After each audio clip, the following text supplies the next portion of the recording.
नमस्कार शेतकरी बांधवांनो. तर आता आपलं सकाळ सकाळ बाजरीला पाणी द्यायचं काम चालू आहे. तर तुम्ही बघू शकता आपला बाजरीचा प्लॉट कसा आलाय.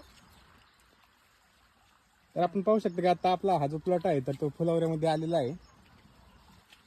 ते गेले पाणी कडेल देवारा.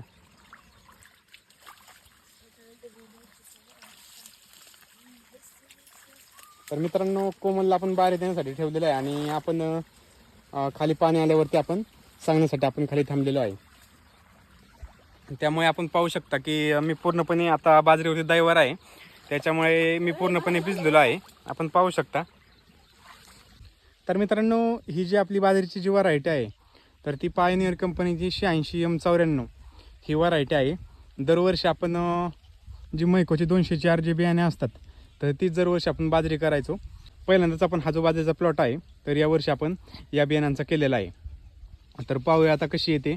तर कमेंटमध्ये नक्की सांगा की आपली ही बाजरी जी आहे तर ती कशी आलेली आहे. तर कणसाची साईज वगैरे म्हणायचं झालं तर साईजसुद्धा चांगली आहे.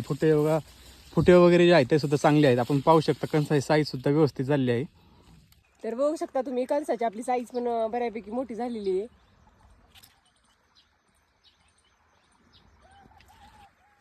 तर कशी आली आहे बाजरी कमेंटमध्ये नक्की सांगा. तर मित्रांनो, आता लाईट गेलेली आहे. आपले एक 2च सारे फक्त भिजवायचे राहिलेले आहेत. आता आपण उद्या 6 वाजता येऊन ते आपण भिजून घेणार आहोत.